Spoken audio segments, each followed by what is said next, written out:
व्याख्यामुद्रां करसरसिजैः पुस्तकं शङ्खचक्रे बिभ्रद्भिन्नस्फटिकरुचिरे पुण्डरीके निषण्णः अम्लानश्रीरमृतविशदैरंशविप्लावयन् मामाविर्भूयादनगमहिमा मानसे वागधीशः नमस्ते प्राणेश प्रणतविभवायावनिमगाः नमः स्वामिन् रामप्रियतमनमन् गुरुगुण नमस्तुभ्यं भीमप्रबलतमकृष्णेष्ट भगवन् नमः श्रीमन्मध्वप्रदिश सुदर्शन्नो जय जय श्रीगुरुभ्यो नमः।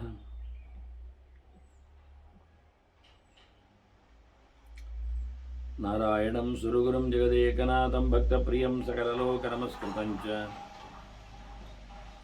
त्रैगुण्यवर्जितमजं विभुमाद्यमीशं वन्दे भुवग्नम् अमरासुरसिद्धवन्द्यं नारायणं नमस्कृत्य नरं चैव नरोत्तमं देवीं सरस्वतीं व्यासं ततो जयमुदीरये।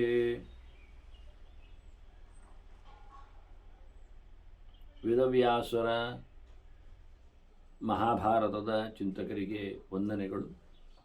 ಅನುಶಾಸನ ಪರ್ವದ 19ನೆಯ ಪ್ರವಚನ.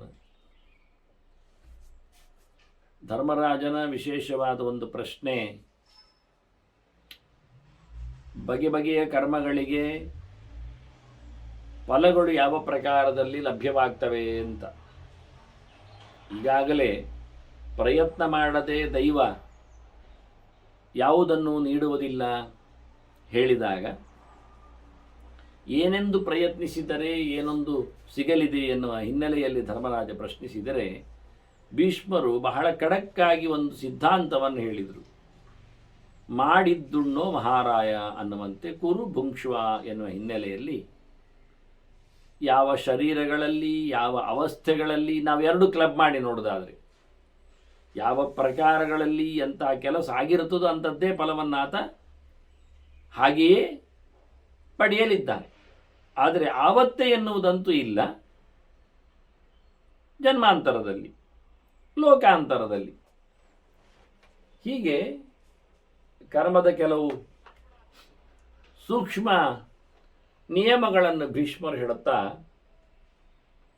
ಅತ್ಯಂತ ಪುಣ್ಯಪ್ರದವಾದ ವಿಷಯ ಹಿಂದೆಯೂ ಬಂದಿತ್ತಲ್ಲ ಕಥೆಯಲ್ಲಿ, ನಮಗೆ ಸುದರ್ಶನೆಯ ಕಥೆಯಲ್ಲಿ ಆತಿಥ್ಯದ ಒಂದು ಔಚಿತ್ಯ ಅಂದರೆ ನಡೆದಾಡುವ ಮತ್ತು ಬೇಕಾಗಿರುವ ತುರ್ತು ಅವನಿಗೆ ಅದರ ಅಗತ್ಯ ಇರ್ತದೆ.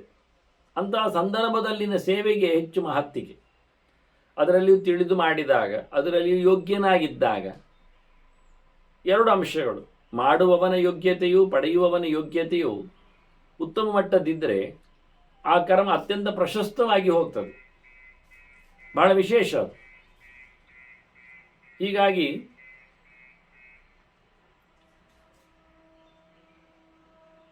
ಅತಿಥಿಯ ಪೂಜೆ ಪುನಸ್ಕಾರಗಳಲ್ಲಿ ಹೇಗಿರ್ತದೆ ವಾಸ್ತವವಾಗಿ? ಚಕ್ಷುರ್ದದ್ಯಾತ್ ಮನೋದದ್ಯಾತ್ ವಾಚಂ ದದ್ಯಾತ್ ಸೂನೃತಾಂ ಅನುವ್ರಜೇತುಪಾಸೀತ ಸಯಜ್ಞಃ ಪಂಚದಕ್ಷಿಣಃ. ಅತಿಥಿಯ ಯಜ್ಞ ಏನಿದೆ, ನೃಯಜ್ಞ, ಅತಿಥಿ ಪೂಜನಂ ಅಂತ, ಮನುಷ್ಯ ಯಜ್ಞ, ಸಮಾರಾಧನೆ, ಬಂದವನಲ್ಲಿ ಭಗವಂತನನ್ನು ಕಾಣುವ ಬಗೆ. ಇಲ್ಲಿ ವಿಷಯ ಅಂದರೆ ವಿಶೇಷವಾಗಿ ಎಲ್ಲಿಯಾದರೂ ನಾವು ಗಮನಿಸಬೇಕು, ಚೆನ್ನಾಗಿ ಪರಿಕಿಸಬೇಕು, ಕಣ್ಣು ಕೊಡಬೇಕು, ಕಣ್ಣು ನೀಡಬೇಕು. ತಿರಸ್ಕಾರದಲ್ಲಿ ನೋಡುವುದಲ್ಲ, ವಾರೆ ನೋಟ ಅಲ್ಲ, ನೋಡದೇ ಇರುವುದಲ್ಲ. ಹಾಗಾಗಿ ಅವರನ್ನು ಆನಂದವಾಗಿ, ಈ ಗೆರೆಗಳಿಗೆ ಒಂದು ಇದಾಗಲೇ ನಾನು ಹೇಳಿದ್ನಲ್ಲ, ರಾಮನ ಒಂದು ಜಯಂತಿಯ ಮಾಸಗಳು, ಉತ್ತರಗಳು ಇರಲಾಗಿ, ಎಂಚ ರಾಮೋನು ಪಶ್ಯತಿ, ರಾಮನು ನೋಡಬೇಕು, ರಾಮನನ್ನು ನೋಡಬೇಕು. ಇದು ಊರಿನವರ ಆಸೆ, ಪ್ರತಿಯೊಬ್ಬರದ್ದು. ಇಲ್ಲದೆ ಹೋದಲ್ಲಿ ಅವರಿಗೊಂದು ಕಸಿವಿಸಿ. ಹಾಗೆ ಆ ನೋಟ, ಕಣ್ಣೋಟ, ಅದರಲ್ಲಿ ಇರತಕ್ಕಂಥ ಒಂದು ಪ್ರೀತಿಯ ಬೆಳಕು, ಇದನ್ನು ಗಮನಿಸಿ ಅತಿಥಿಯ ಮೇಲೆ, ಬಂದವನ ಮೇಲೆ ಒಳ್ಳೆಯ ಕೆಂಪು ದೃಷ್ಟಿ, ಕೆಂಗಣ್ಣು, ತಾತ್ಸಾರದ ದೃಷ್ಟಿ, ತಂಗಣ್ಣು ಎಲ್ಲ ಇರಬಾರದು. ಅವರನ್ನು ಅತ್ಯಾದರದಿಂದ ಅವರಲ್ಲಿ ಉದಾತ್ತವಾದ ಶಕ್ತಿಯನ್ನು ಗಮನಿಸುವಂತೆ, ಹಾಗೆ ಮನಸ್ಸನ್ನು ಕೊಡಬೇಕು, ಪ್ರೀತಿಯನ್ನು ಹಾರಡ್ಲಿ, ಹಾಗೆ ಮಾತನ್ನು ಆಡಬೇಕು ಅವರ ಹತ್ರ. ಕುಶಲ ಪ್ರಶ್ನೆ, ಅದು ದೇಶಾವರಿ ಅಲ್ಲ, ನಾಟಕೀಯ ಅಲ್ಲ, ಸುಳ್ಳುಪಚಾರಗಳು ಅಲ್ಲ, ಸತ್ಯವಾದದ್ದು.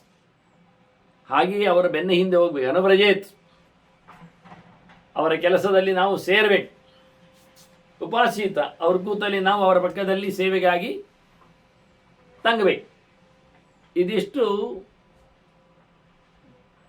ನಮ್ಮದು ದಕ್ಷಿಣೆ ಅತಿಥಿ ಯಜ್ಞದಲ್ಲಿ, ಪಂಚದಕ್ಷಿಣ.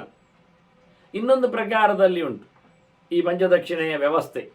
ಪಾದ್ಯಂ ಆಸನವೇ ಮಾತ್ರ ದೀಪಂ ಅನ್ನಂ ಪ್ರತಿಶ್ರಯಂ ದದ್ಯಾತ್ ಅತಿಥಿ ಪೂಜಾರ್ಥಂ ಸಯಜ್ಞ ಪಂಚದಕ್ಷಿಣ ಅಂತ.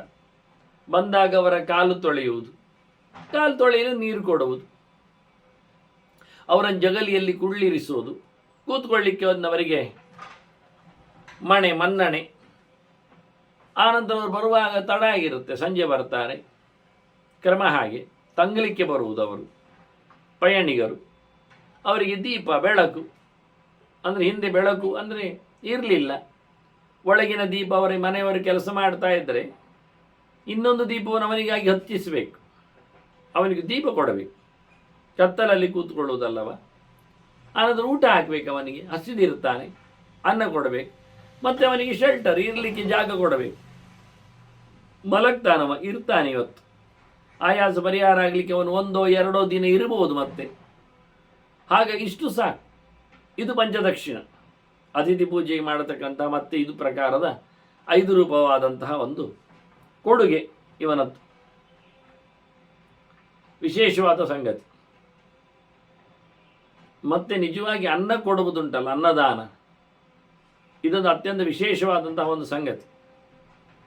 ಯೋದದ್ಯಾತ್ ಅಪರಿಕ್ಲಿಷ್ಟಂ ಅನ್ನಂ ಅಧ್ವನಿ ವರ್ತತೆ ಶ್ರಾಂತಾಯ ಅದೃಷ್ಟಪೂರ್ವಾಯ ತಸ್ಯ ಪುಣ್ಯಫಲಂ ಮಹತ್. ಅನ್ನದಾನಕ್ಕೆ ಮಹತ್ತಿಗೆ ಬರುವುದು ಯಾವಾಗ ಅಂದರೆ, ದಾರಿ ಹೋಕನಿಗೆ ಅನ್ನ ಕೊಟ್ಟಾಗ ಮಾತ್ರ. ಪಯಣದಲ್ಲಿದ್ದವನಿಗೆ, ಮನೆ ಬಿಟ್ಟವನಿಗೆ, ಬೇರೆ ಅಡಿಯಲ್ಲಿ ಹೊರಟವನಿಗೆ ನಡುವೆ ಹಸಿವಾಗ್ತದೆ, ಅವನು ರೆಡಿಯಾಗಿ ಬಂದಿರುವುದಿಲ್ಲ, ಅವನ ಕೈಯಲ್ಲಿ ಇರುವುದಿಲ್ಲ, ಎಲ್ಲ ಕಡೆ ತಿನ್ನುವ ಪದಾರ್ಥಗಳನ್ನೆಲ್ಲ ಹೊತ್ಕೊಂಡು ಹೋಗ್ತಿರಲಿಲ್ಲ ಹಿಂದೆ. ಅದು ಯಾಕೆ ಅಂದರೆ ಅದು ದಾರಿಯ ಮೈಲಿಗೆ, ಅವರಿಗೆ ಅದಾಗುವುದಿಲ್ಲ.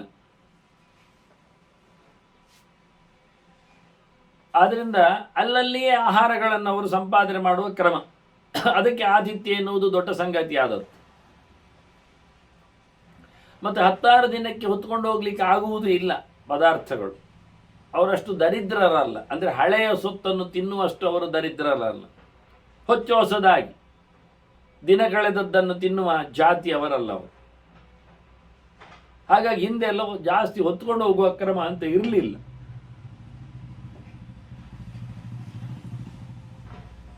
ಅಲ್ಲೇ ಕಾಡಲ್ಲಿ ಸಿಗತಕ್ಕಂಥ ಹಣ್ಣುಗಳು, ಗೆಡ್ಡೆ ಗೆಣಸುಗಳು, ನೀರು, ಕೆಲವು ಎಲೆಗಳು. ಹಿಂದೆ ಕೆಲವು ಎಲೆಗಳನ್ನು ತಿಂದು ಅಭ್ಯಾಸ ಮಾಡಿಕೊಂಡಿದ್ರು, ಬದುಕ್ತಿದ್ರು. ಇವತ್ತು ಅದರ ತಂತ್ರಾಂಶ ನಮಗೆ ತಪ್ಪಿ ಹೋಗಿದೆ. ವಿಷ್ಣು ತೀರ್ಥರಂದು ಬಹಳ ಚಂದವಾದಂತಹ ಒಂದು ಮಾತಿನಲ್ಲಿ ನಾವು ಅವರ ಚರ್ಯೆಯನ್ನು ಗಮನಿಸಬಹುದು. ಬಿಲ್ವಪರ್ಣಂ ಕ್ಷಿತೋಪನ್ನೈಹಿ ತೃಪ್ತಿಮಾನ್ ಸಲಿಲೈರಪಿ ಅಂತ. ನೀರು ಕುಡಿದು ಖುಷಿ ಪಡ್ತಿದ್ರವರು. ಕೆಳಗೆ ಬಿದ್ದ ಬಿಲ್ವಪತ್ರೆಯನ್ನು ತಿಂತಿದ್ರು. ಒಂದು ಬಿಲ್ವಪತ್ರೆಗಳನ್ನು ಬಹುವಚನ ಉಂಟು. ಹಾಗಾಗಿ ಹಲವು ಬಿಲ್ವಪತ್ರೆಗಳ ಎಲೆಗಳನ್ನು ತಿಂದು ಬದುಕಲಿಕ್ಕೆ ಆಗ್ತದೆ ಅಂತ ಆಯಿತು.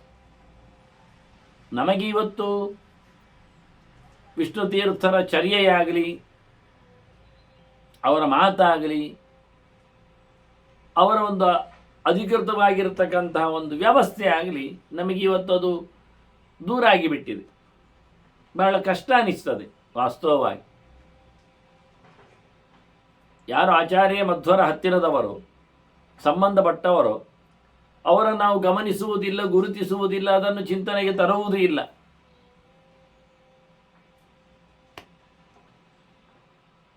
ಅನಂತರದಲ್ಲಿ ಬಂದು ಎಷ್ಟೋ ಜನರನ್ನೆಲ್ಲ ಮೆರೆಸ್ತೇವೆ ನಾವು ಅವರ ಹೆಸರಿನಲ್ಲಿ, ಪ್ರಕಾರಗಳನ್ನು, ಪದ್ಧತಿಗಳನ್ನು. ಅದು ತಪ್ಪು, ಶುದ್ಧಾಂಗ ತಪ್ಪು. ಅದಕ್ಕಿಂತ ದೊಡ್ಡ ಸಂಗತಿ ಇಲ್ಲ. ವಾಸ್ತವವಾಗಿ ಹಿಂದಿನವರನ್ನು ನಾವು ಕಡೆಗಣಿಸುವುದರಲ್ಲಿ ಅರ್ಥ ಇಲ್ಲ. ಆಚಾರ್ಯ ಮಧ್ವರದ್ದಾಗಲಿ, ವಿಷ್ಣು ತೀರ್ಥರದ್ದಾಗಲಿ ಇರಲಿ ಬಿಡಿ. ಹಾಗೆ ದಾರಿಹೋಕನಿಗೆ, ಕಷ್ಟದಲ್ಲಿರುವವನಿಗೆ, ಆಯಾಸಪಟ್ಟವನಿಗೆ, ಅಂಥವನಿಗೆ ಊಟ ಹಾಕಿದರೆ, ಮತ್ತು ಯಾವತ್ತು ಬರುವವನಲ್ಲ, ಇವನಿಗೆ ಗೊತ್ತಿದ್ದವನಿಗೆ ಹಾಕುವುದಲ್ಲ, ಪರಿಚಿತನಿಗೆ ಹಾಕಿದರೆ ದೊಡ್ಡ ಸಂಗತಿ ಆಗಲಿಲ್ಲ, ಅಪರಿಚಿತನಿಗೆ ಹಾಕಬೇಕು. ಹಿಂದೆ ಕಾಣದವನೊಂದು ಹೊಸಬ, ನ್ಯೂ ಪಾತ್ರ,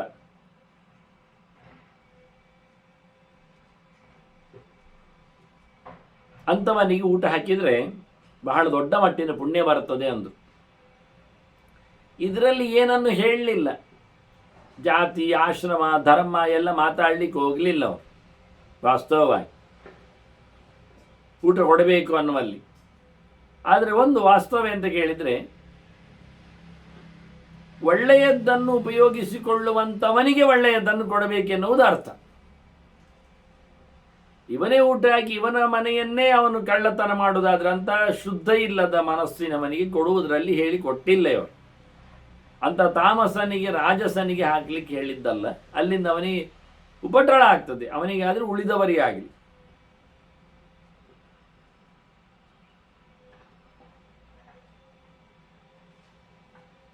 ಇದೊಂದು ಪುಣ್ಯಕರ್ಮ ಅಂತ ಹೇಳಿದರೆ, ಇನ್ನು ಮನೆ ನೀಡುವುದಾಗಲಿ, ಬಟ್ಟೆ ಬರೆಗಳನ್ನು ಕೊಡುವುದಾಗಲಿ,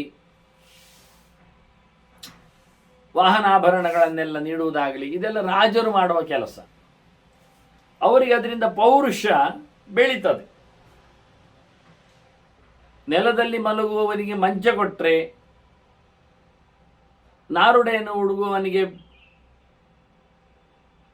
ಚಂದವಾದ ರೇಷ್ಮೆ ಬಟ್ಟೆ ಮುಂತಾದೆಲ್ಲ ಕೊಟ್ಟರೆ,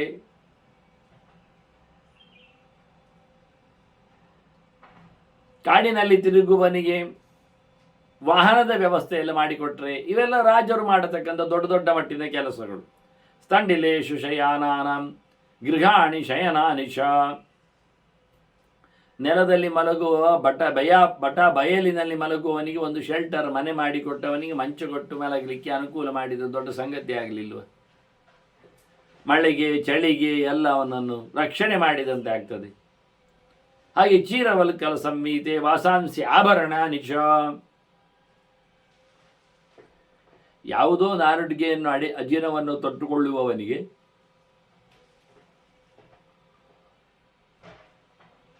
ಖಾಲಿ ದರ್ಬೆದ್ದು ಮತ್ತೊಂದರದ್ದು ಹಗ್ಗ ಹಾಕ್ಕೊಂಡು ಮೆರೆಯುವವನಿಗೆ ಒಳ್ಳೆ ಬಂಗಾರದ ಸರ, ಒಳ್ಳೆ ಬಟ್ಟೆಗಳು ಇವನ್ನೆಲ್ಲ ಕೊಟ್ಟರೆ ಹೇಗಿರ್ತದೆ?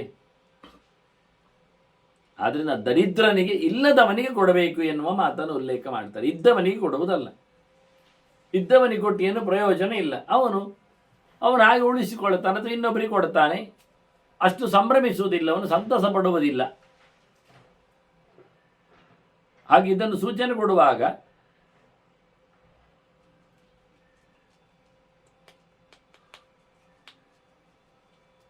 ದಾನ ಧರ್ಮದ ಮಹತ್ವವನ್ನು ಹೇಳುವಾಗ ಮುಖ್ಯವಾಗಿ ಕಷ್ಟದಲ್ಲಿರುವವರನ್ನು ಗಮನಿಸಿದ್ದಾರೆ.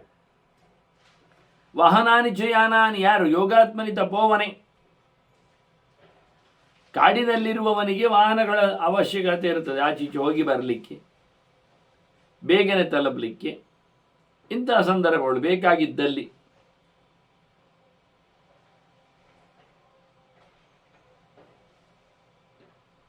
ಇದೆಲ್ಲ ಕೊಡುವುದು ರಾಜ, ಅವನಿಗೆ ಕೊಡ್ಲಿಕ್ಕೆ ಆಗ್ತದೆ. ಅದು ಒಂದು ಒಳ್ಳೆಯ ರಾಜ. ಅಗ್ನೀನ್ ಉಪಶಯಾನಸ್ಯ ರಾಜ್ಞ ಪೌರುಷಂ ಉಚ್ಯತೆ. ಇವನದನ್ನು ಯಜ್ಞ ಎನ್ನುವ ನೆಲೆಯಲ್ಲಿ ಮಾಡಿಕೊಟ್ಟಾಗ ಅವನಿಗೆ ಭಾರಿ ದೊಡ್ಡ ಮಟ್ಟಿನ ಇಹದಲ್ಲಿಯೇ ಅವರಿಗೆ ರಾಜತನ, ಪೌರುಷ,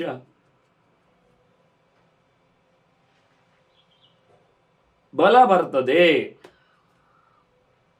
ಅದನ್ನು ಯಾವ ಕರ್ಮ ಮಾಡಿದ್ರೆ ಏನು ಅನ್ನೋದಕ್ಕೆ ಯಾವ ದಾನದಲ್ಲಿ ಹೇಳುವಾಗ ರಸಾನಾಂ ಪ್ರತಿ ಸಂಹಾರೇ ಸೌಭಾಗ್ಯವನ್ನು ಗಚ್ಚತಿ.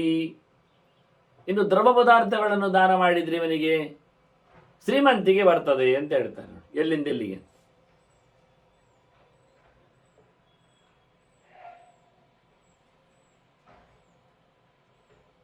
ಅತ್ಯಂತ ಹೆಚ್ಚು ಮನುಷ್ಯರಿಗೆ ಉಪಕಾರಕವಾದದ್ದು, ಬಾಯಾರಿಕೆ ನೀಗಿಸುವಂಥದ್ದು. ಇದರಿಂದ ಒಳ್ಳೆ ಭಾಗ್ಯವಂತನಾಗ್ತಾನೆ. ಅದರಂತೆ ಆಮಿಷಂ,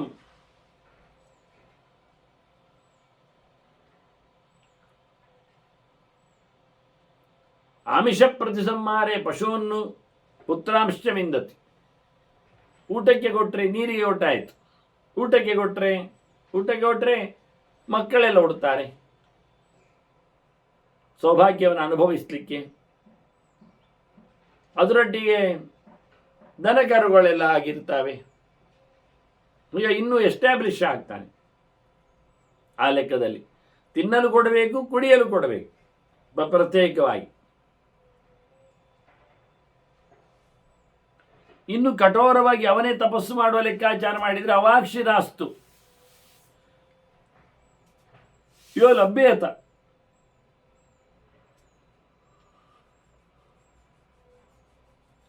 ತಲೆ ಕೆಳಗೆ ಮಾಡಿ ಕಾಲು ಮೇಲೆ ಮಾಡಿ ಜೋತಾಡುವುದು, ಇದು ಒಂದು ಕಠೋರವಾದ ತಪಸ್ಸು. ಇದನ್ನು ಹಿಂದೆ ದೇವತೆಗಳು ಮಾಡಿದ್ದುಂಟು. ಅದು ಮಾಡಿದ್ದೆಲ್ಲಿಗೆ? ಅಡಿಯಲ್ಲಿ ಬೆಂಕಿ ಹಾಕಿದ್ದಾರೆ, ಹೊಗೆ ಬೀಸಿದ್ದಾರೆ. ಇದು ಒಂದು ನಮ್ಮನೆ ಧೂಮಪಾನ. ಇದಕ್ಕೆ ಹೆಸರು ಧೂಮಪಾನ ಅಂತ ಹೆಸರಿತ್ತಾಗ ತಪಸ್ಸು ಮಾಡುವುದಕ್ಕೆ. ಶಿವನ ತಪಸ್ಸಿನಲ್ಲಿ ಇದೆಲ್ಲ ಸೇರಿಕೊಂಡಿತ್ತು.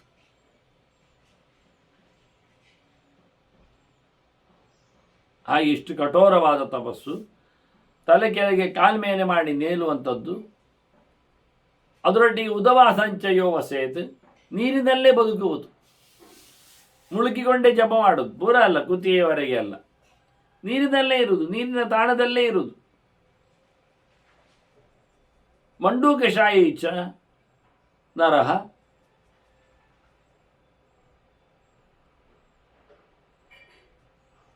ಅಲ್ಲೇ ಮಲಗುವುದು, ನೀರಿನ ದಡಿಯಲ್ಲಿಯೇ ಕಪ್ಪೆಯಾಗಿ ಮುದುರಿಕೊಂಡು ಕೂತಿರುವುದು, ಕಾಲು ಚಾಚಿಯಲ್ಲ ಅಲ್ಲ.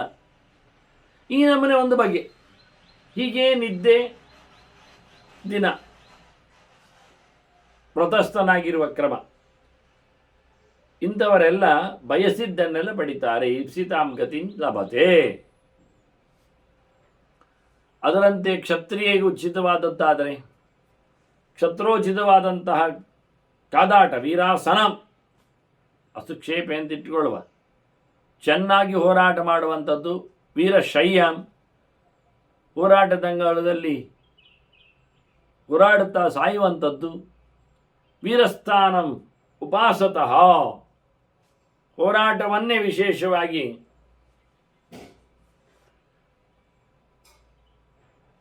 ಇಷ್ಟಪಡುವವನಿಗೆ, ಕ್ಷತ್ರಿಯನಿಗೆ.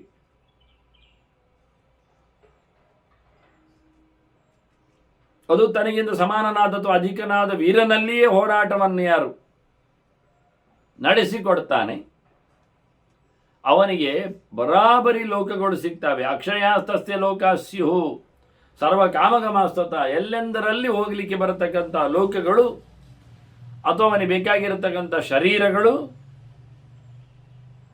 ಮುಂದಿನ ಹಂತದಲ್ಲಿ ಸಿಗಲಿವೆ. ಸ್ವರ್ಗಂ ಸತ್ಯೇನ ಲಭತೆ ದೀಕ್ಷೆಯ ಕುಲಮುತ್ತಮಂ ಸಲಿಲಾಶಿ ಭವೇದ್ಯಸ್ತು ಸದಾಗ್ನಿ ಸಂಸ್ಕೃತೋದ್ವಿಜ.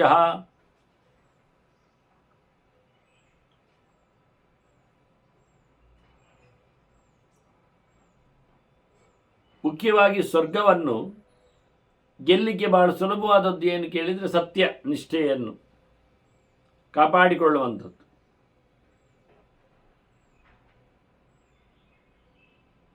ಅದೇ ಇಲ್ಲ, ಮಿಥ್ಯಾಭೂತವಾದ ಜಗತ್ತು ಬದುಕು, ಅದು ವಾಸ್ತವವಾಗಿ ಲಾಭದಾಯಕವಾಗಿರುವುದಿಲ್ಲ. ಮತ್ತೊಂದು ದೀಕ್ಷೆ, ಸತ್ಯ ಹೇಗೆ ನಿರ್ದುಷ್ಟವಾಗಿದ್ದಾಗ ಅವನಿಗೆ ಸ್ವರ್ಗವನ್ನು ತಲುಪಿಸಿಕೊಡ್ತದೋ,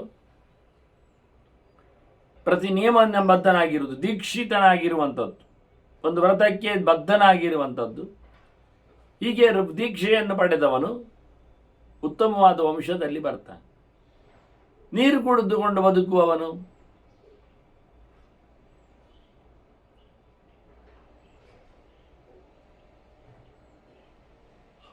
ನಿತ್ಯ ಅಗ್ನಿಪಾಸನೆ ಮಾಡುವವನಾಗಿ ಬರ್ತಾನೆ.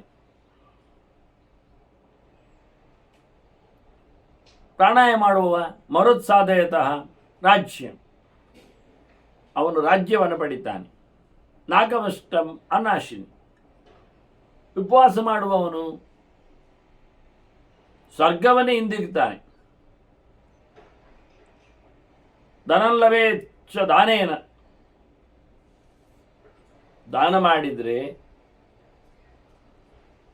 ಶ್ರೀಮಂತನಾಗ್ತಾನೆ, ದುಡ್ಡು ಬರ್ತದೆ.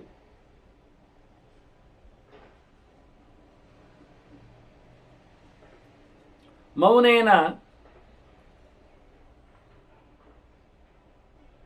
ಆಜ್ಞಾಂ ವಿಶಾಪತೆ, ಅವನಿಗೆ ಆಜ್ಞಾಚಕ್ರ ಚುರುಕಾಗ್ತದೆ, ಕಮಾಂಡ್ ಮಾಡಲಿಕ್ಕೆ ಬರ್ತದೆ, ಆದೇಶಗಳು ನಡೀತಾವೆ. ಕಂಡಬಟ್ಟೆ ಮಾತಾಡ್ತಾ ಇದ್ರೆ ಯಾರು ಕೇಳುವುದಿಲ್ಲ. ಮೌನ ಇದ್ರೆ ಲೀಡರ್ಶಿಪ್, ಕಮಾಂಡ್ ಮಾಡಲಿಕ್ಕೆ ಲಾಯ್ಕ್ ಇರ್ತದೆ ಅಂತಾನೆ.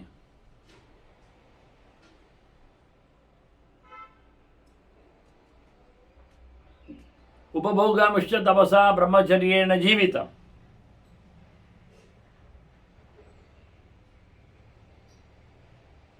ಬಯಸಿದ್ದೆಲ್ಲ ಪಡಿಬೇಕಾದ್ರೆ ಒಳ್ಳೆ ತಪಸ್ಸು ಮಾಡಬೇಕು. ಬಹಳ ಕಾಲ ಬದುಕಬೇಕಾದ್ರೆ ಬ್ರಹ್ಮಚಾರಿಯಾಗಿರಬೇಕವ.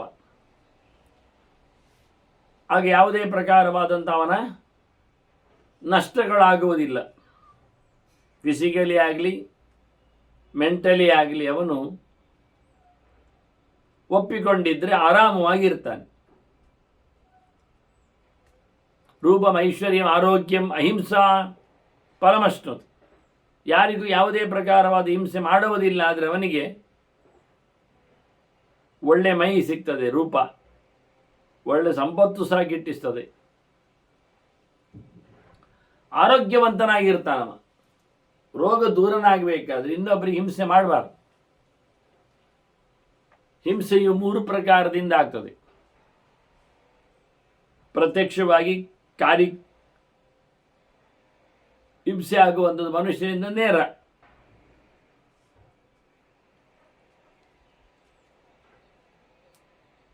ಇನ್ನೊಂದು ರೀತಿಯಿಂದ ಕೇಳಿದರೆ ಕಾಯಿಕವಾಗಿ ಮಾಡದೆ ವಾಚಿಕವಾಗಿ ಮಾಡುದು, ಹೇಳುದು. ಮತ್ತೆ ಕೊನೆಗೆ ನಾನು ಹಿಂಗೆ ಹೊಡೆದ್ನ, ಬೈದದ್ದು ಮಾತ್ರ ಅಲ್ವಾ, ಬೈಯುವುದು ಹೊಡೆದಕ್ಕಿಂತ ಜೋರಿರ್ತದೆ. ಮತ್ತು ಮುಂದುವರೆದು ಹೇಳ್ತಾನೆ, ನಾನು ಬೈಲಿಲ್ಲಲ್ಲ, ಆಯಿತು, ಮನಸ್ಸಿನಲ್ಲಿ ಬೈಕೊಳ್ತಾ ಇದ್ದಾನೆ, ಹೊಡಿತಾನೆ ಇದ್ದಾನೆ. ಹೀಗೆ ತ್ರಿಕರಣಪೂರ್ವಕವಾಗಿ ಹಿಂಸೆ ಮಾಡಲಿಕ್ಕೆ ಬರ್ತದೆ, ಇನ್ನೊಬ್ಬರಿಗೆ ಅನ್ಯಾಯ ಮಾಡಲಿಕ್ಕೆ ಆಗ್ತದೆ. ಇದು 3 ತೊರೆದವನಿಗೆ 3 ಅಂಶಗಳು ವಾಸ್ತವವಾಗಿ. ರೂಪಂ ಐಶ್ವರ್ಯಂ ಆರೋಗ್ಯಂ.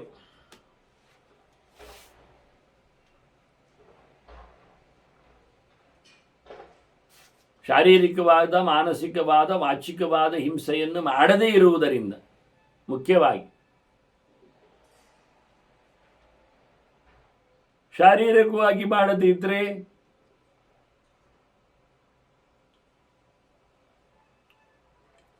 ಇವರಿಗೆ ಯಾವುದೇ ಪ್ರಕಾರವಾದ ಶಾರೀರಿಕವಾದ ಪ್ರತಿಕ್ರಿಯೆಗೆ, ಘಾಸಿಗೆ, ಹಿಂಸೆಗೆ ಒಳಗಾಗುವುದಿಲ್ಲ.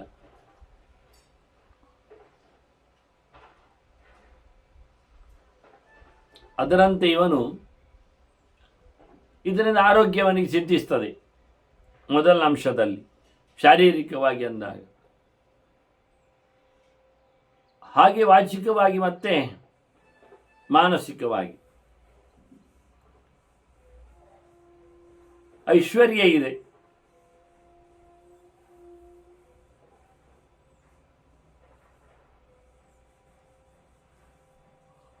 ಬಾಯಿಯಲ್ಲಿ ಬೈದುಕೊಂಡು ಹೋದರೆ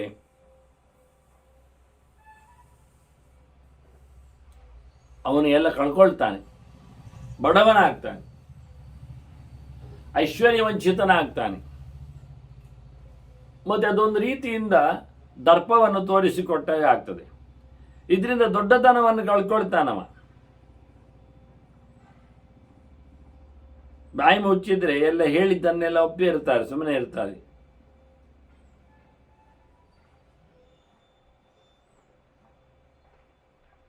ಹೀಗೆ ವಾಸ್ತವವಾಗಿ ಮನಸ್ಸಿನಲ್ಲಿ ಕೆಟ್ಟದ್ದನ್ನು ಯೋಚನೆ ಮಾಡಿದರೆ ಅವನ ಮನಸ್ಸು ವಿಕಾರಗೊಳ್ಳುತ್ತದೆ. ಇದರಿಂದ ಅವನ ರೂಪಕ್ಕೆ ಹಾನಿ ಬೀಳ್ತದೆ, ಸೊಗಸುತನ ಹೋಗ್ತದೆ, ಶುದ್ಧತನ ಇಲ್ಲ ಆಗ್ತದೆ.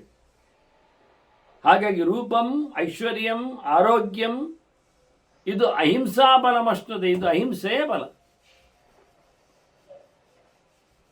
ಅದರಂತೆ ಫಲಮೂಲಾಶಿನಃ ರಾಜ್ಯಂ ಸ್ವರ್ಗಂ ಪರ್ಣಾಶಿನಾಂ ಉತ.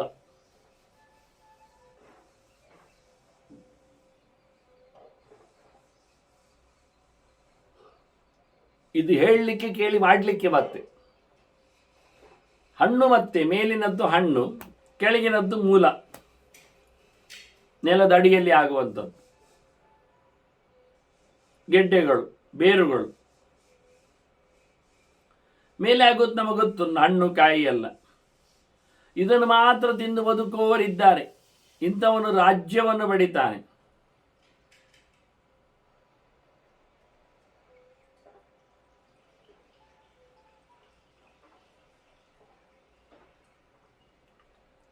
ಹಾಗೆ ಪರ್ಣಾಶಿನಾಮಪಿ ಸ್ವರ್ಗಂ, ಎಲೆಯನ್ನು ಮಾತ್ರ ತಿಂದು ಬದುಕುವವನಿಗೆ ಅವನಿಗೆ ಸ್ವರ್ಗ ಸಿಗ್ತದೆ. ಆಗ ನಾವು ಹೇಳಿದ್ದಲ್ಲ, ಎಲೆ, ಬಿಲ್ಲು ಹತ್ರ ಎಲೆ, ಹಾಗೆ ಈ ಥರ ಎಲೆಗಳು. ಇನ್ನು ಪ್ರಾಯೋಪವೇಶಿನಃ ರಾಜನ್ ಸರ್ವತ್ರ ಸುಖ ಮಾಪ್ನುತೆ, ಸುಖ ಮುಚ್ಯತೆ. ಪ್ರಾಯೋಪವೇಶಿಗಳಿಗೆ ಸಾಯುವವರೆಗೆ ಉಪವಾಸ ಮಾಡುವವನಿಗೆ, ಉಪವಾಸದಿಂದ ತನ್ನನ್ನು ಸಾಯಿಸಿಕೊಳ್ಳುವವನಿಗೆ, ಅವರಿಗೆ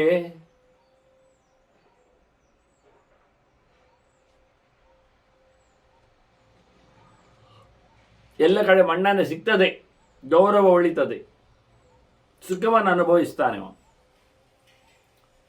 ಮತ್ತೆ ಗವಾಢ್ಯ ಶಾಖದೀಕ್ಷಾಯ,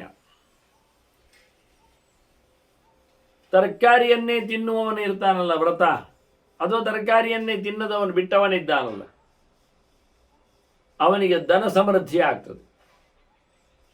ಸ್ವರ್ಗಗಾಮಿ ತೃಣಾಶನ, ಹುಲ್ಲುಗಳನ್ನು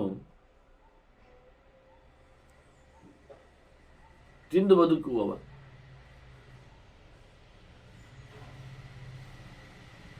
ಅವನು ವಾಸ್ತವವಾಗಿ ವಿಶೇಷವಾಗಿ ಸ್ವರ್ಗದೆಡೆಗೆ ಪ್ರವೇಶ ಮಾಡ್ತಾನೆ. ಇನ್ನು ಮದುವೆ ಆಗಬೇಕಾದ್ರೆ, ಹೆಣ್ಣು ಸಿಗಬೇಕಾದ್ರೆ, ಸ್ತ್ರೀಯ ತ್ರಿಶ್ರವಣಂ ಸ್ನಾತ್ವ, 3 ಹೊತ್ತು ಸ್ನಾನ ಮಾಡುವವನಿಗೆ ತೀರ್ಥಾಭಿಮಾನಿ ದೇವತೆಗಳು ಅವನಿಗೆ ಹೆಣ್ಣು ಸಿಗುವ ಹಾಗೆ ಮಾಡ್ತಾರೆ. ಮದುವೆಗೆ ಹೆಣ್ಣಿನ ಭೋಗ ಭಾಗ್ಯ ಬೇಕಾದರೆ ಅವನು 3 ಹೊತ್ತು ಸ್ನಾನ ಮಾಡಬೇಕು.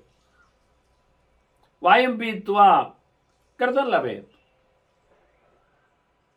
ಗಾಳಿಯನ್ನು ಮಾತ್ರ ಸೇವಿಸುವವನಾದರೆ, ಹಿಂದೆ ಬಂದದ್ದು ಪ್ರಾಣಾಯಾಮ ಮಾಡುವವನು,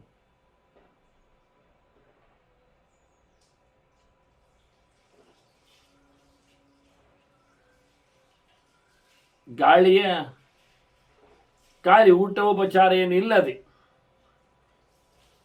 ಇಂಥವನು ಯಜ್ಞಯಾಗ ಮಾಡಿದ ಫಲವನ್ನು ಪಡಿತಾನೆ ಖಂಡಾಭಟ್ ಅನೇಕ ಪ್ರಕಾರದಲ್ಲಿ.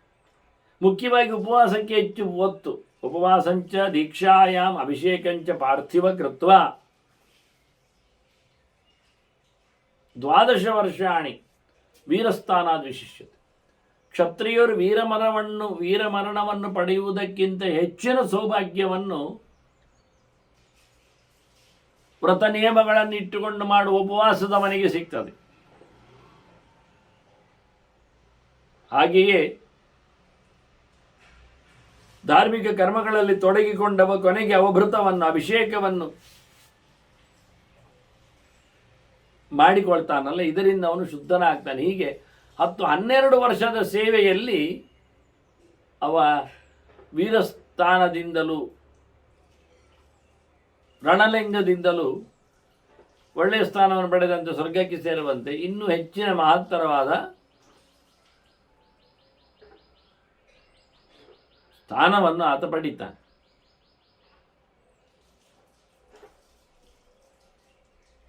ಹೀಗೆ ಅನೇಕ ಕರ್ಮಗಳ ಫಲಗಳನ್ನು ಭೀಷ್ಮರು ಧರ್ಮರಾಜನಿಗೆ ಹೊರಗಿನಿಂದ ತಿಳಿಸಿಕೊಟ್ರೆ ಕಲಿಕೆಯ ಬಗ್ಗೆ ಹೇಳ್ತಾರೆ. ಅಧೀತ್ಯ ಸರ್ವವೇದಾನ್, ಎಲ್ಲ ವೇದಗಳನ್ನು ಕಲಿಬೇಕು. ಇಲ್ಲಿ ಮಧ್ಯೆಯಲ್ಲಿ ಯಾರು ಸೇರಿಸಿರ್ತಾರೆ, ಅದು ಪಾರಾಯಣ ಬೇರೆ ಅರ್ಥ ಮಾಡಿಕೊಂಡಾಗ ಬೇರೆ ಅಂತ. ಕಲಿಯುವುದು ನಿನ್ನೆಂದರೆ ಪಾರಾಯಣ ಬೇರೆ ಅರ್ಥ ಮಾಡಿಕೊಂಡಾಗ ಬೇರೆ ಅಂತ ಇರಲಿಲ್ಲ.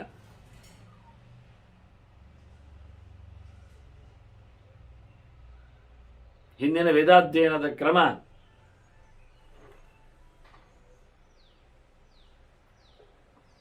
ಧಾರಣೆಯಲ್ಲಿ ಬರತಕ್ಕಂಥ ಕಾರ್ಯಕ್ರಮ ವಾಸ್ತವವಾಗಿ 12 ವರ್ಷದ ಅಧ್ಯಯನ.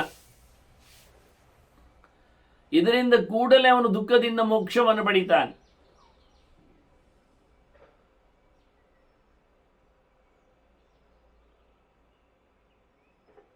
ಮುಖ್ಯವಾದ ವಿಷಯ ಅದು.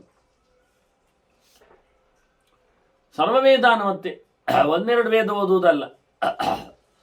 ಇದರಿಂದ ಆತ್ಯಂತಿಕವಾದ ದುಃಖದ ನಿವೃತ್ತಿ ಆಗ್ತದೆ.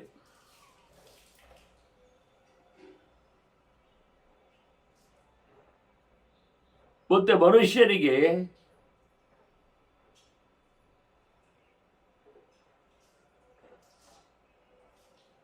ಕರ್ಮಗಳು ಅಭೀಷ್ಟಗಳನ್ನು ಅಲ್ಲಾಡಿಸ್ತವೆ. ಬೇಕುಗಳನ್ನು ಬಯಕೆಗಳನ್ನು ಬಿತ್ತರಿಸುವಲ್ಲಿ ಈ ಸಾಧನೆಗಳು ಕೆಲವು ಸೇರ್ತವೆ. ಅದು ನಿಜವಾಗಿ ತಪ್ಪೇ ಇರ್ತದೆ.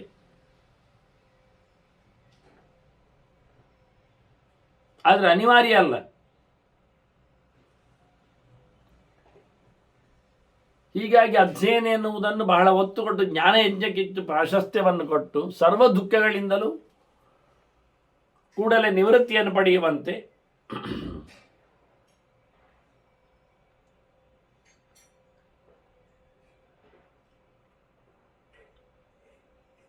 ಇನ್ನು ವೇದ ಜಪಕ್ಕೆ ವಿತೃಷ್ಣಾನಾಂ ವೇದ ಜಪಾತ್ ಸ್ವರ್ಗಮೋಕ್ಷ ಫಲಂ ಸ್ಮೃತ. ಏನು ಆಸೆ ಇಲ್ಲ ಅಂತಾದರೆ ಖಾಲಿ ದುಃಖದಿಂದ ಮಾತ್ರ ನಿವೃತ್ತಿ ಎಲ್ಲವನ್ನು ವೇದದ ಜಪದಿಂದ ಚಿಂತನೆಯಿಂದ ಅವರು ಸದ್ಗತಿಯನ್ನು ಸ್ವರ್ಗವನ್ನು ಮೋಕ್ಷವನ್ನೆಲ್ಲ ಪಡಿತಾನೆ. ನಿಜವಾಗಿ ಆಸೆ ಇಲ್ಲದವನಿಗೆ ಅಂದರೆ ಆಸೆಯನ್ನೇ ಮೊದಲು ಬಿಡಬೇಕು. ಯಾಕೆಂದರೆ ಅದು ಯೋಸು ಪ್ರಾಣಾಂತಿಕ ರೋಗ, ಸಾವು ಬರುವಂಥದ್ದು ಆಸೆ ಅಂದರೆ. ಯಾ ದುಸ್ತ್ಯಜ ದುರ್ಮತಿಭಿಹಿ ಯಾನ ಜೀರ್ಯತಿ ಜೀರ್ಯತಃ ಯೋಸು ಪ್ರಾಣಾಂತಿಕೋ ರೋಗ ತಾನ್ ತೃಷ್ಣಾಂ ತ್ಯಜತಃ ಸುಖಂ.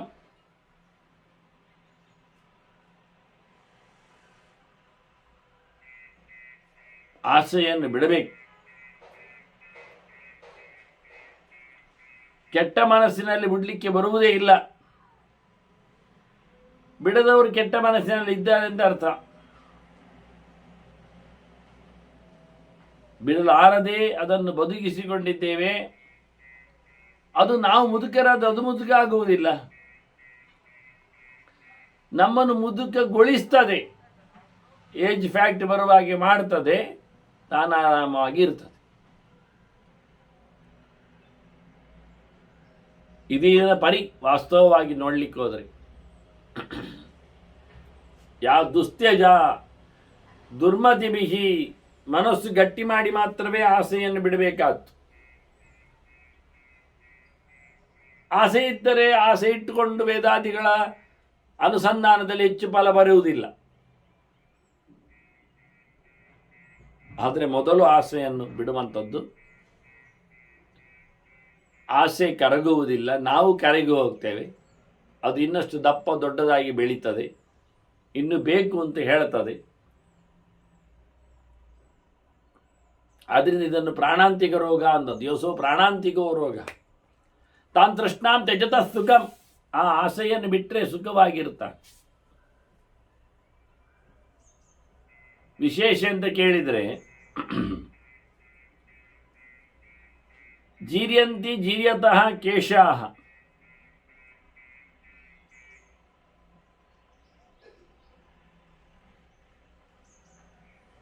ತನ್ನಷ್ಟಕ್ಕೆ ಆಸೆಗಳು ಹೆಚ್ಚಾಗಿ ನಾವು ಅನುಭವಿಸ್ತಾ ಇದ್ರೆ ನಮ್ಮದು ಕೂದಲುಗಳು ಉದುರು ಹೋಗ್ತಾವೆ. ಮತ್ತೆ ಆಸೆ ಮತ್ತೆ ಹೇಳ್ತಾನೆ ಜೊತೆಯಲ್ಲಿ,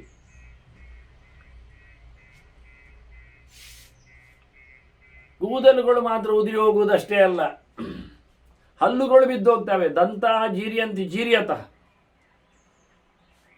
ನಾವು ಆಸೆಯಿಂದ ತಿಂದು ತಿಂದು ತಿಂದು ಹಲ್ಲುಗಳನ್ನು ಕಳ್ಕೊಳ್ತೇವೆ. ಬೇಕೆಲ್ಲ ಹೇಳಿ ಯೋಚನೆ ಮಾಡಿ ತಲೆ ಕೂದಲನ್ನು ಕಳ್ಕೊಳ್ತೇವೆ. ಬಿಸಿ ಆದರೆ ಕೂದಲು ಹೋಗ್ತದೆ. ಚಕ್ಷುಹು ಶ್ರೋತ್ರೇಜ ಜೀರಿಯೇತೆ. ಕಣ್ಣು ನೋಡಿ ಸೋಲ್ತದೆ, ಕಿವಿಯೂ ಸೋತಿರ್ತದೆ. ಮುದುಕನಾದಾಗ ಕಣ್ಣು ಕಾಣುವುದಿಲ್ಲ, ಕಿವಿಯೂ ಕೇಳುವುದಿಲ್ಲ. ಆದರೆ ಮುದಿತನವನ್ನು ಪಡೆಯದೇ ಇದ್ದದ್ದು, ಜೀರ್ಣ ಆಗದೇ ಇದ್ದದ್ದು ಯಾವುದು ಕೇಳಿದರೆ ತೃಷ್ಣೈಕಾ ನತು ಜೀರ್ಯತೆ. ಆಸೆ ಒಂದೇ. ಮುದುಕನಾದರೂ ಆಸೆ ಹೋಗುವುದಿಲ್ಲ, ಕಿವಿ ಕೇಳದಿದ್ದರೂ ಆಸೆ ನಿಲ್ಲುವುದಿಲ್ಲ, ಕಣ್ಣು ಕಾಣದಿದ್ದರೂ ಆಸೆ ನಿಲ್ಲುವುದಿಲ್ಲ. ಒಂದೇ ಕಡೆ ಎಲ್ಲವನ್ನು ಮತ್ತೆ ಕ್ಲಬ್ ಮಾಡಿ ಬರೆದು ಇಟ್ಕೊಳ್ತಾರೆ.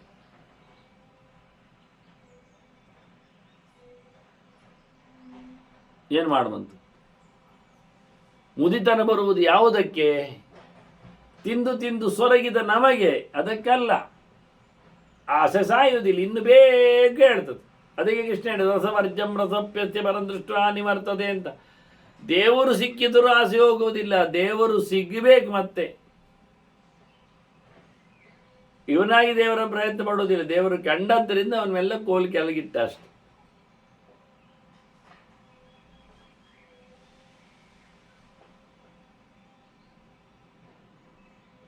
ಹೀಗೆ ಮನುಷ್ಯನನ್ನೇ ಬಲಿ ಪಡೆಯುವಂಥದ್ದು ಆಸೆ ಮನುಷ್ಯನದ್ದು. ಅದು ಅತ್ಯಾಸೆ ಮಾತ್ರ ಅಲ್ಲ, ದುರಾಸೆ.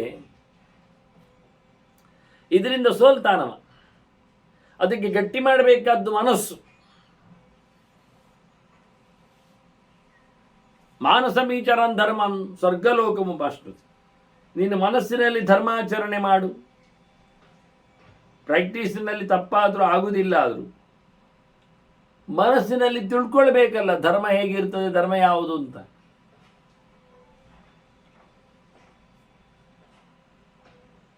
ಆದ್ದರಿಂದ ತಿಳ್ಕೊಳ್ಳಿಕ್ಕಿರುವಂಥದ್ದು ಜಾಸ್ತಿ, ಮಾಡಲಿಕ್ಕಿರುವುದು ಕಡಿಮೆ.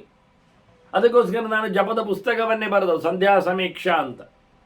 ತಿಳಿಯಿರಿ. ಎಲ್ಲ ಹೇಳಿದ್ದನ್ನೆಲ್ಲ ಮಾಡಲಿಕ್ಕೆ ಬರುವುದಿಲ್ಲ, ಅದು ಬೇರೆ ಮಾಮೂಲಿ ಮಾಡ್ತಾ ಇರ್ತೀರಿ. ಅದನ್ನು ಯಾರು ಮತ್ತೆ ಬದಲಾಯಿಸುವುದಿಲ್ಲ, ಬಹಳ ಕಡಿಮೆ ಜನ ಬದಲಾಯಿಸುವುದು. ಆದರೆ ಉಂಟು ಅಂತ ನೋಡ್ಬೋದು, ತಿಳ್ಕೊಳ್ಬೋದು. ಇದನ್ನೇ ಅವರು ಹೇಳುವಂಥದ್ದು ವಾಸ್ತವವಾಗಿ. ಮಾನಸ ಕರ್ಮಚರನ್ ಅಂತ, ಅದು ಧರ್ಮವನ್ನು ಮನಸ್ಸಿನಲ್ಲಿ ಮಾಡುವಂಥ ಒಳ್ಳೆಯ ಲೋಕವನ್ನು ಪಡೀಲಿಕ್ಕಿರ್ತದೆ ಅಂತ.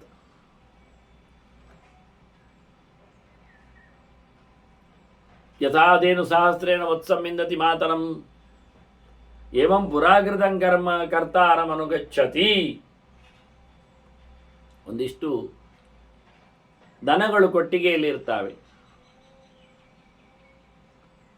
ಆಗ ಕರಿಬೇಕಾದ ದನಕ್ಕೆ ನಾವು ಯೋಚನೆ ಮಾಡುತ್ತೇವೆ.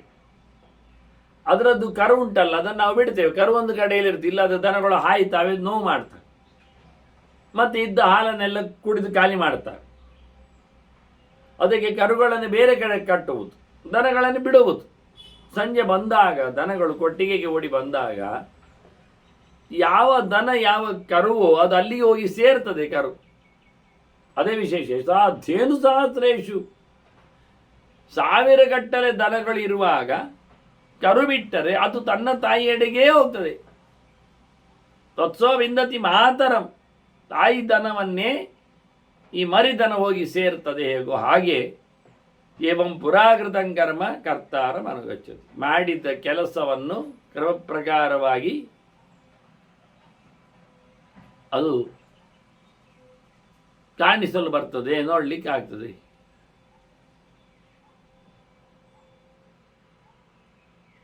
ಈ ರೀತಿಯಾಗಿ ಕರ್ಮದ ಬಗ್ಗೆ ಪ್ರಾಶಸ್ತ್ಯವನ್ನು ಕೊಡುವ ಮೂಲಕ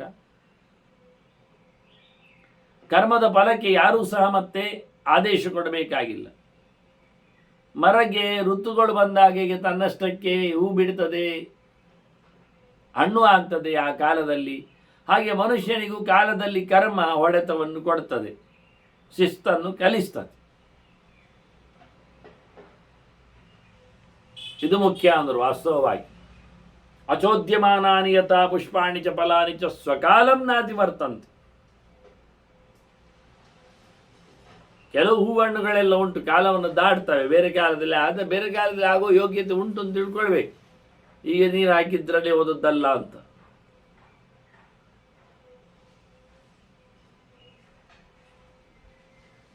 ಈಗ ಹೂ ಹಣ್ಣುಗಳಿಗೇನೆ ಕಾಲದ ಘಟ್ಟದಲ್ಲಿ ಅವುಗಳ ಒಂದು ವಿಶೇಷವಾದ ಪುಷ್ಟಿ. ಹಾಗೆಯೇ ನಮ್ಮ ಕರ್ಮವೂ ಸಹ ಕರ್ಮವನ್ನು ಸಹ ಕಾಲ ಕಾಯುವುದಿಲ್ಲ, ಆದಾಗಿ ವ್ಯವಸ್ಥೆ ಮಾಡ್ತಾ ಬರ್ತದೆ.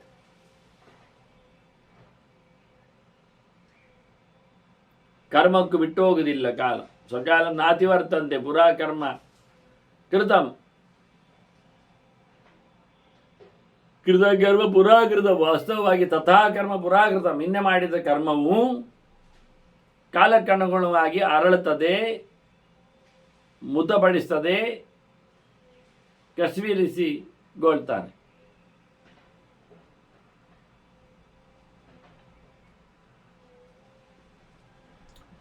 ಏನ ಪ್ರೀಣಂತಿ ವಿತರಃ ತೇನ ಪ್ರೀತಃ ಪ್ರಜಾಪತಿ. ಈಗ 3 ಅಂಶದ ಕಾರ್ಯಕ್ರಮ ಹೇಳುತ್ತಾರೆ ಭೀಷ್ಮರು. ಅತಿಥಿಯ ಬಗ್ಗೆ ಹೇಳಿದ ಹಾಗೆ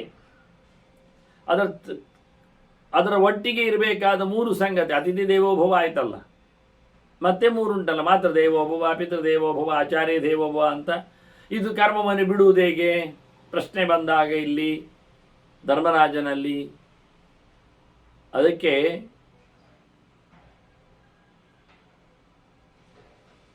ಭೀಷ್ಮರ ಉತ್ತರದಲ್ಲಿ ಒಂದು ದೃಷ್ಟಿಯಿಂದ 3 ಗಮನಿಸುವ ಲೆಕ್ಕ, ಉಪನಿಷತ್ತಿನ ಆದೇಶದಂತೆ. ಅದರಲ್ಲಿ ತಾಯಿಯನ್ನು ಸಂತೋಷಪಡಿಸಿದರೆ ಮುಖ್ಯವಾಗಿ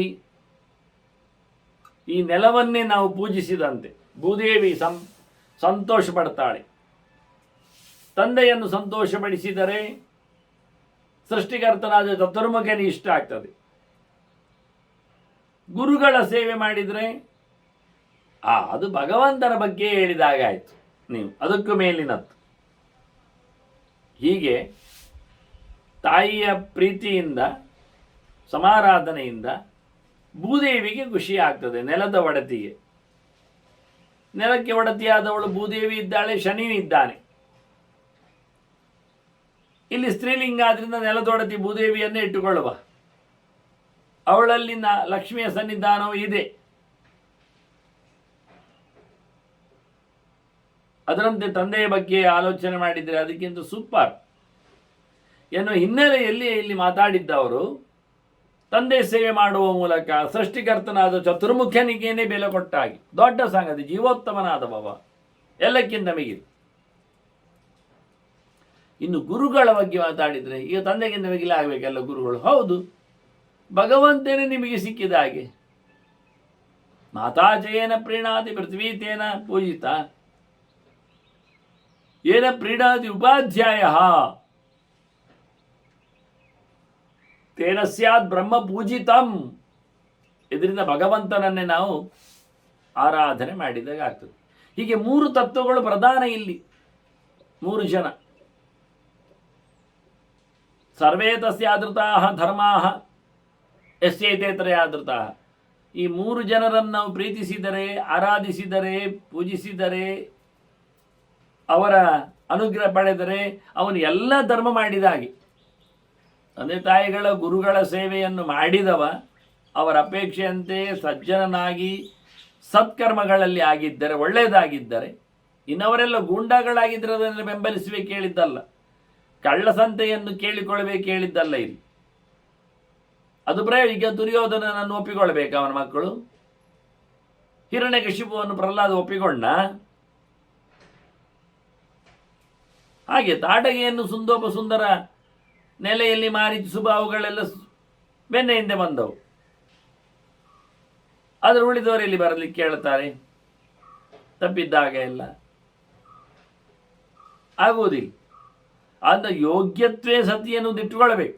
ಎಂತಾದ್ರೇನು ತಾಯಿ ಅಲ್ಲವ, ಅದಕ್ಕೆ ಕೈ ಮುಗಿ ಹೇಳಿದರೆ ತಾಯಿ ಎಲ್ಲಿವರೆಗಿದ್ದಾಳೆ ಅಂದರೆ ಅವಳು ಮಾತ್ರ ಅಲ್ಲದೆ ವ್ಯಭಿಚಾರಿ ಆಗಲಿಕ್ಕೆ ಮಗಳನ್ನು ವ್ಯಭಿಚಾರಕ್ಕೆ ಕಳಿಸ್ತಾಳೆ ಅಂದಾಗ ಅವಳು ಯಾಕೆ ಅವಳನ್ನು ಪುಸಲಾಯಿಸಬೇಕು, ಗೌರವಿಸಬೇಕು? ಯೋಚನೆ ಮಾಡಿ. ಹಾಗಾಗಿ ಇಂಥದ್ದನ್ನು ಧರ್ಮ ಅಂತೀರ ನೀವು. ಅದರಿಂದ ಸಹಜವಾಗಿ ಯಾರಲ್ಲಿ ಯೋಗ್ಯತೆ ಇದ್ದು ಅವರನ್ನು ಉಪಾಸನೆ ಮಾಡ್ತಾನೋ ಅವನು ಎಲ್ಲ ಧರ್ಮವನ್ನು ಮಾಡಿದ್ದಾನೆ. ಯಾರಿದು 3 ಆಧಾರ ಮಾಡುವುದಿಲ್ಲ, ಉಪಾಸನೆಗೊಳಿಸುವುದಿಲ್ಲ, ತಿರಸ್ಕರಿಸ್ತಾನೆ, ಅನಾದೃತಾಸ್ತಿ ಯಸ್ಯ ಐತೆ ಸರ್ವಾರ್ಥಸ್ಯ ಅಫಲಾಕ್ರಿಯ, ಅವರದ್ದು ಮಾಡಿದ ಎಲ್ಲ ಕೆಲಸವೂ 0 ಆಗ್ತದೆ. ಆದ್ರಿಂದ ಎಲ್ಲ ಕೆಲಸ ಮಾಡಿದಂತೆ ಆಗಬೇಕಾದ್ರೆ ಈ ಗಮ್ಮತ್ತಿನ 3 ಜನರನ್ನು ಯೋಗ್ಯರನ್ನು ಮಾತಾಡಿಸಬೇಕು. ಉಪನಿಷತ್ತು ಹೇಳಿದ ಹಾಗೆ ನೀವು ಮಾಡಿದ್ದೆಲ್ಲ ವ್ಯರ್ಥ ಆಗುವಾಗ ಇದು 3ರ ಅಸಡ್ಡೆಯಿಂದ ಖಂಡಿತವಾಗಿ ನೀವು ಬಿಟ್ಟುಕೊಡ್ಬೇಕು. ವೈಶಂಪಾಯನರು ಹೇಳ್ತಾರೆ, ಎಲ್ಲ ಭೀಷ್ಮರ ಈ ಕ್ರಿಯೆಯ ಕರ್ಮಕಲಾಪದ ಬಗ್ಗೆ ಕೇಳಿಕೊಂಡಾಗ ಎಲ್ಲ ಪಾಂಡವರು ಅಲ್ಲಿ ಬಂದವರೆಲ್ಲ ಖುಷಿಪಟ್ಟು ಸಂಭ್ರಮಿಸಿದ್ರು. ವಾಸ್ತವವಾಗಿ ನಿಜವಾಗಿ ಒಂದು ಮಂತ್ರ ಇದೆ, ಅದನ್ನು ಉಪಯೋಗಿಸಿದ್ರೆ ಅದರದ್ದು ಲಾಭ, ಇಲ್ಲ ಆದರೆ ವೇಸ್ಟ್ ಮಂತ್ರ. ಯನ್ ಮಂತ್ರೇ ಭವತಿ ವ್ರತ ಉಪಯುಜ್ಯಮಾನೆ. ತಪ್ಪು ಕಾಲಕ್ಕೆ ಅದನ್ನು ಉಪಯೋಗಿಸಿ ಲಾಭ ಏನು ಪಡುವುದಿಲ್ಲ. ಹಾಗೆ ಯತ್ ಸೋಮೇ ಭವತಿ ವ್ರತ ಅಭಿಷೂಯಮಾಣೆ. ಯಜ್ಞ ಮಾಡಲಿಕ್ಕೋಸ್ಕರ ಸೋಮರಸ ತೆಗೆಯುವುದರಲ್ಲಿ ಅರ್ಥ ಇರ್ತದೆ. ತೆಗೆದ ಸೋಮರಸವನ್ನು ಯಜ್ಞ ಮಾಡುವುದರಿಂದ ಅದಕ್ಕೆ ಸಾರ್ಥಕ್ಯ ಬರ್ತದೆ, ಇಲ್ಲ ಆದರೆ ಏನು. ಹಾಗೆ ಚಾಗ್ನೌ ಭವತಿ ವ್ರತ ಅಭಿಹೂಯಮಾನೆ, ಭವತಿ ವ್ರತ ಅಭಿಹೂಯಮಾನೆ. ಸುಮ್ಮನೆ ಆಹುತಿ ಕೊಟ್ಟರೆ ಬೆಂಕಿ ಆಗ್ತದ, ಯಜ್ಞ ಆಗ್ತದ? ಅಗ್ನಿಯಲ್ಲಿ ಆಹುತಿ ಕೊಡ್ತಾ ಇದ್ದಾನೆ, ಸುಮ್ಮನೆ ಕರೀತಾ ಇದ್ದಾನೆ, ಯಾರನ್ನು ಹೇಳ್ತಾನೂ ಇಲ್ಲ. ಇದು ಆಟ ಆಗ್ತದೆ, ಅದು ಪ್ರಯೋಜನ ಆಗಲಿ.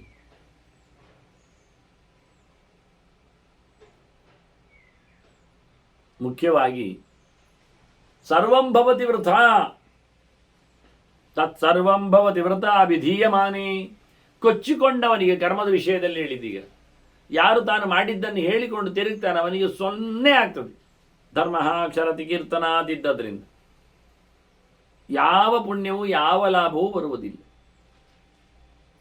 ಮಂತ್ರ ವ್ಯರ್ಥ ಆಗ್ತದೆ ಅದನ್ನು ಉಪಯೋಗಿಸಿಕೊಳ್ಳದಿದ್ದರೆ, ಸೋಮರಸ ವ್ಯಕ್ತ ಆಗ್ತದೆ ಅದನ್ನು ಯಾರಿಗೆ ಅಂತೇಳಿ ಹಿಂಡದಿದ್ದರೆ ಅಥವಾ ತಯಾರಿಸದಿದ್ದರೆ. ಹಾಗೆಯೇ